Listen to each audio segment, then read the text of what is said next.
Cuando los hermanos Lumière crearon el cinematógrafo, no creían realmente en su invención, lo veían simplemente como algo curioso que podía exhibirse en las ferias. Ni siquiera los grandes innovadores como Méliès proyectaban más allá de meros truquitos mágicos, y no fue hasta que Orson Welles presentó Citizen Kane que todo esto cambió. Esta cinta, considerada por muchos la mejor película de la historia, o al menos la más relevante, permitió mostrar al público que el cine, como medio, tenía el potencial para convertirse en algo más grande, en una nueva forma de expresión artística, resultando en que para la década de los 80 la industria del cine ya nos había dado El Padrino, los western de Clint Eastwood, El Imperio Contraataca y a Martin Scorsese. ¡Mua! ¡Guapo! Por su parte, el subgénero de animación se había quedado cómodamente estancado en una audiencia infantil, y mientras Hollywood sacaba al mercado La Sirenita, en Japón veía la luz Akira.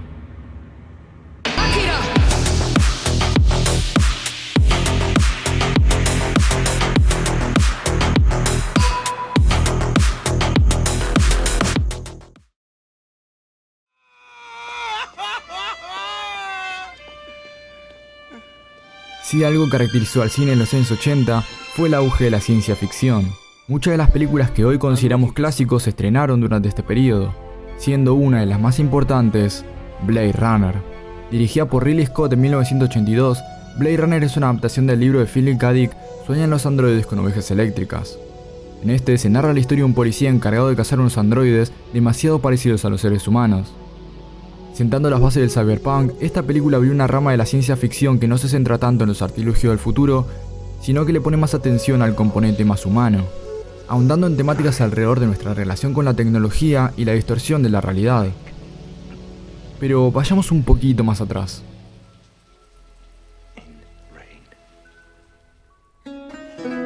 Durante el periodo que compone la modernidad, existía un ideal predominante que ligaba el progreso de los seres humanos con los avances tecnológicos.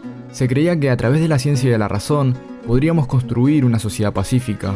Y no voy a mentir, el proyecto moderno era algo fundamentalmente lógico en ese momento. El automóvil y la locomotora se habían vuelto el emblema de un progreso imparable. Inventamos toda clase de cosas, dominamos y controlamos nuevas fuentes de energía, y con los avances en la biología y en la medicina habíamos duplicado nuestra esperanza de vida. Pero entonces llegó el siglo XX y...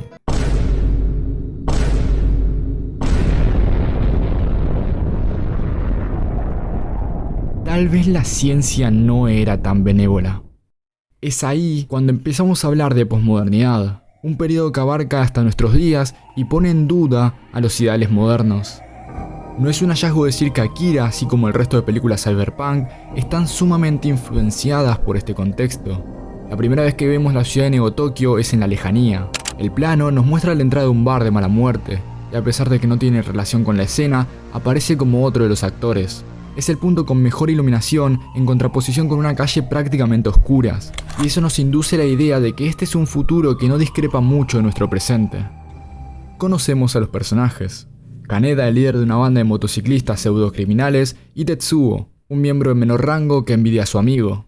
Ellos estaban boludeando en el bar cuando estalla una pelea con una banda rival, dando inicio a esta famosa secuencia. Los chicos toman sus motos y viajamos a la ciudad. Los increíbles edificios de Neo Tokio se alzan sobre nuestros ojos. Los colores, las luces y el movimiento nos presentan una metrópoli llena de vida y en constante progreso. Este sí es un futuro brillante. Hasta que... caos. Resulta que la ciudad está tomada por bandas de pandilleros, hay conflictos religiosos, multitudinarias manifestaciones civiles, burocracia estatal y corrupción. Al final, el futuro es la misma mierda pero con purpurina, y el pensamiento de que no hemos cambiado vuelve a resonar en nuestras cabezas. Pero la visión postmoderna de Akira no es una que busque desprestigiar los avances tecnológicos en pos de abogar por una forma de vida más primitiva, sino que plantea una crítica a los idealismos futuristas que toman el desarrollo de la ciencia como única forma de progreso hacia una convivencia más amena. En general, todas las películas del género cyberpunk se ríen de la gente que fantasea con autos voladores, inteligencia artificial y escapes hacia una realidad virtual, como si todo eso fuese a solucionar los complejos psicológicos, la megalomanía, la falta de comunicación o siquiera alguno de los problemas que hoy tenemos. Se burlan de quien piensa en la victoria frente a la muerte del cuerpo y lo relaciona intrínsecamente con la felicidad del alma. aquel sujeto moderno cientificista que solo se fija en la tecnología y le resta importancia a asuntos del tipo sociológicos, económicos o psicológicos, solo para sorprenderse cuando, una vez alcanzados sus objetivos, dichas problemáticas no solo siguen estando, sino que se han agravado. Este destino del sujeto moderno se ve representado en Tetsuo, que desde su primer momento en pantalla nos van soltando indicios que anticipan su final. Y es que cuando lo vemos jugar con la moto de Kaneda, no solo quieren mostrar que la envidia por su posición, sino que ven la moto un símbolo de estatus. Desea que sea suya porque piensa que le otorgará ese respeto y aprecio que él tanto ansía. Él no quiere más poder que su amigo, eso lo consigue ni bien adquiere los poderes psíquicos. Él anhela estatus, pero cuando se convierte en un dios y se sienta en la silla olímpica, no hay nadie ahí para reverenciarlo. Es entonces cuando termina suponiendo que si aún con todo ese poder nadie lo respeta, es porque no tiene el suficiente. Necesita más, debe absorber más tecnología, tomar el poder de Akira. Pero su mente no estaba preparada para esa evolución y sucumbe junto con su cuerpo sin dejar rastro de lo que alguna vez fue Tetsuo. Todo esto es una alegoría a la ciudad, la que con tal de alcanzar su ideal de progreso futurista, se olvidó de los problemas que corroen la base de su pueblo. No es una coincidencia que la película empiece y termine con una explosión cataclísmica, momentos que marcan un intento de hacerse con una tecnología que no nos correspondía, puesto que no importa en absoluto cuántos inventos podemos crear, si no lo sabemos acompañar con una maduración nuestra como sociedad.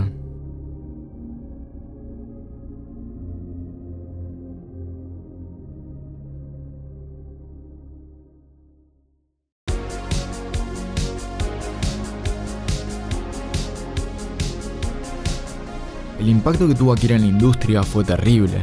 No por nada se dice que es la película de anime más importante de la historia, implementando muchos de los cambios que luego serían una marca de agua para la animación japonesa. Con el audio hicieron grabaciones previas a la animación para lograr una mayor sincronización con la boca del personaje, la cual ya no se mueve sola, sino que lo hace con el resto de facciones, consiguiendo así una mayor expresividad. Para el contexto de la animación de los 80, esta película dio un gran salto de calidad. Era una superproducción de 700 millones de yenes, que necesitó de 7 estudios de animación del momento para hacer el proyecto posible. De los 160.000 celuloides que usaron, obtuvieron escenas altamente detalladas con movimientos muy fluidos, y lo que me llama más la atención de todo esto es que suceda con un guión tan poco convencional.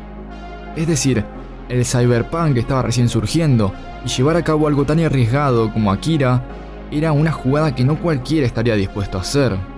Sin embargo, es gracias a eso que hoy existe el anime como lo conocemos. Hablo del buen anime, porque la mayor medalla que Akira puede colgarse es la de ser la película que se ganó el respeto del público y mostró por primera vez que el anime podía ofrecer buenas historias.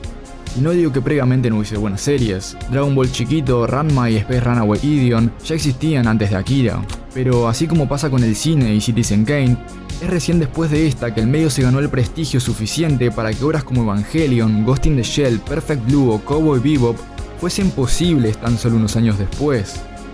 Eso es lo que más le valoro a esta película, que en un contexto donde se menospreciaba la animación y se la tomaba como un tipo de cine pero con historias más rebajadas, sin personas reales y por ende de peor calidad, se tomó en serio a sí misma y mostró el potencial de esta industria. Y es entonces cuando dio inicio el mayor de los cambios, la conquista de Occidente.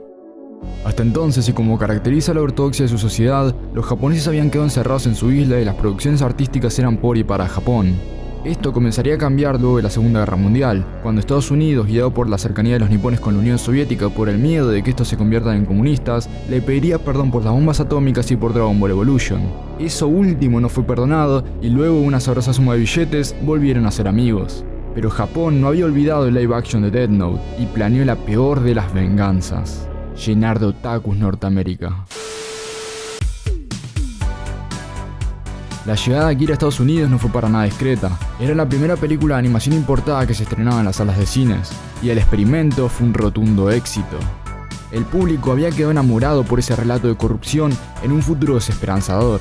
El soundtrack a cargo de Tsutomu Hashi construyó una atmósfera que atrapaba a los espectadores mientras aportaba elementos a la narrativa de la historia, como la antagonización de los temas de Kaneda y de Tetsuo.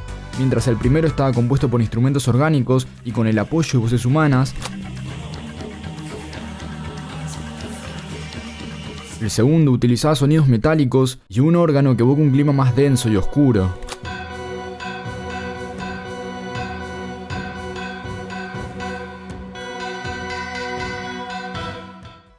Por su parte, las visuales a cargo de Toshihiro Mizutani fueron lo que más sorprendió al público occidental.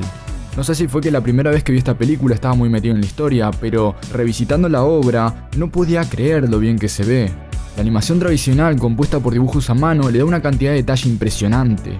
Pero no solo eso, el juego con los colores, la composición y la iluminación hace que todo sea increíble. Hay escenas con puntos de vista absolutamente innovadores y difíciles de hacer, como la mítica escena del drift de la moto de Kaneda, la cual fue referenciada hasta el hartazgo dentro o fuera del cine de animación. Katsuji Misawa, el director de fotografía, no se queda con las herramientas del anime y usa planos propios del cine, sobre todo en las persecuciones con las motos. El diseño de los escenarios, plagados de gloriosos rascacielos y luces de neón, influenció a todos los proyectos de ciencia ficción de los años posteriores. Si Blade Runner había incluido la narrativa cyberpunk a la pantalla grande, fue Akira quien le dio al subgénero esa estética tan característica. Y es que el impacto que tuvo en la cultura popular fue tal que hasta el día de hoy se la sigue recordando como uno de esos clásicos que tenés que ver si te gusta el cine. Le abrió la puerta a la llegada de cientos de animes a Occidente, logrando que para los 90 Dragon Ball sea imprescindible en la merienda de cada chico, Slam Dunk triunfase con el auge del básquet y todos quisiesen jugar con las cartas de Yu-Gi-Oh! Akira dejó una huella aún estando sin terminar, porque sí, se estrenó 2 años antes de que el manga homónimo concluyese, derivando en un final algo abrupto y confuso, pero que de todos modos no mermó su éxito ni le sacó el lugar como una obra de culto. Straight from the gold, Kanye. Chop up the soul, Kanye. Set on his goals, Kanye. I hate the new Kanye. The bad mood, Kanye. The always rude Kanye. Spaz in the news, Kanye. I miss the sweet.